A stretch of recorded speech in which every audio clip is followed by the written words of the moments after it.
So yun po, no, what's up sa inyo? For this video nga po pala ay titikman natin ang mga nagvo-viral na pagkain sa TikTok. So, yun. So ano pang hinihintay natin? Tikman na natin. Let's go!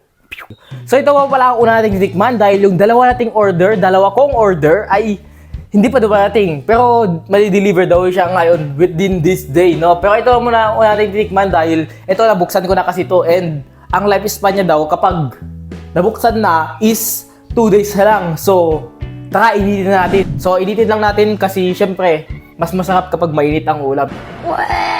So, hindi ko alam kung lalagyan pa to ng mantika pero tignan nyo guys. Ayan. Mamintika na siya eh. So, lalagyan ko na din pala siya ng mantika, no? Yan. Konti lang. Para hindi lang masunog. Pero mantika na siya yan, oh. Namo yung mantika niya, ang dami, oh. Baka siguro din mas maganda kapag walang mantika, no? Tignan mo natin, no? Mamaya kasi kapag walang mantika, masunog. So, try natin, no? So, tapos na pala natin mapainit ang Bicol Express na lechon, no? So, kukuha na ako ng kanin para matikman na din natin, no?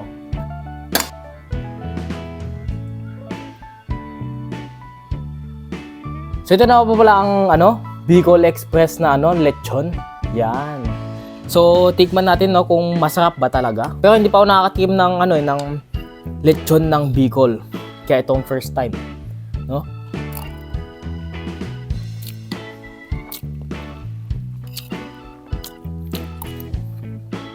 Sarap guys. Sarap siya. Kakaiba siya sa sa lechon ng dito sa may Luzon, ganun. Mga Tagalog na lechon. Yung mga Tagalog na lechon, yung sa amin tanglad, ganun eh.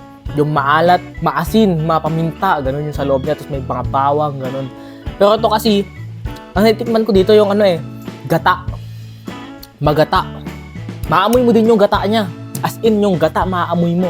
Masarap siya, kakaiba, no? Sa Tagalog na lechon, ganun. Pero hindi ko alam kung same lang din ba ng pinaggawa. Tapos ito, nilagyan lang ng gata habang parang niluto ulit. Tapos nilagyan ng gata. Ginawang parang Bicol Express nga, ganun. Siguro, pa ganun. Hindi ko lang alam. So, pero kakaiba siya. Masarap. Nag-extra rice pa nga pala ako, guys. So, yan, oh. Nag-extra rice ako. Ganun kasarap, guys. Masarap talaga. Ako magsabi sa'yo, masarap. Pero, siyempre, depende na naman yan sa mapanglasa natin. Pero sa akin kasi, okay siya, sakto siya. Yung gata, maamoy mo. Tapos, hindi siya yung sobrang alat. Ganun, parang kakaiba. Ganun. Basta, gata yung malasahan mo. So, try nyo na lang din. Basta, sa akin, masarap, no? Pero magkakaiba naman tayo ng panglasa, eh. Pero, sana masarapan din kayo, no? So, i-try nyo na, guys. A few moments later. Wow! So, ibang araw na pa pala to, no? At dumating na ang ating hinihintay na King Sisig. Yan lang. Mamaya Wow! Ito ang King Sisig. So, ito mamaya natin buksan to, no? Ito muna. Yan. Ito muna nating tikman, no? So, painit na natin. Tara.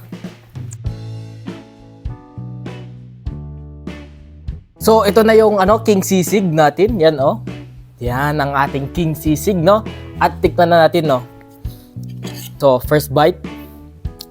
Thank you, Lord.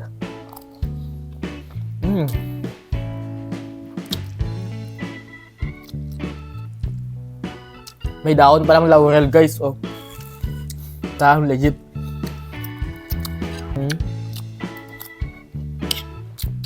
Masarap naman siya, pero hindi siya sobrang sarap talaga gawin. Pero yung lasa niya pang okay na yung parang hindi ka din siya magsasawa, ganun. Balance lang ba? Ganun.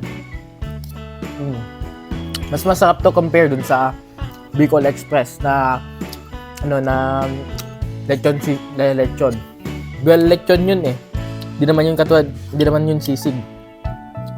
Pero yun, lechon din naman to. Lechon sisig. Hindi ko matikman yung lechon dito. Kasi ang lechon, di ba, maalat, ganun. Ito, hindi siya maalat. Balance lang. Parang normal nga lang na sisig eh. Tapos may malalaking, na nahati ng karne, ganun lang.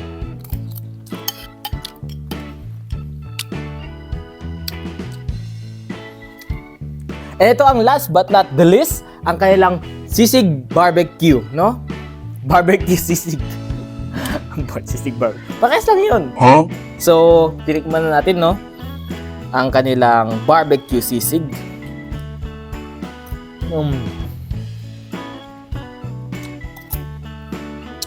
Nga pala guys, may makikita kayong ganito.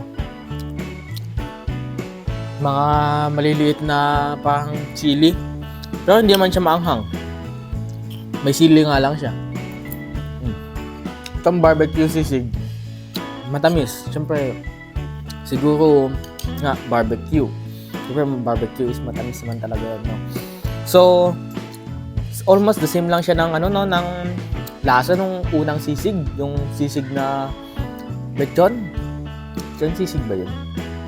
So, parehas lang sila nung lasa nung una, no, yung sisig dito, pero ito mas matamis lang kaysa compare doon, no? Yun lang naman pinagkaiba nila. Last bite. So, ayun na nga lahat, no? So, hanggang dito na lang and see you on my next video. Bye!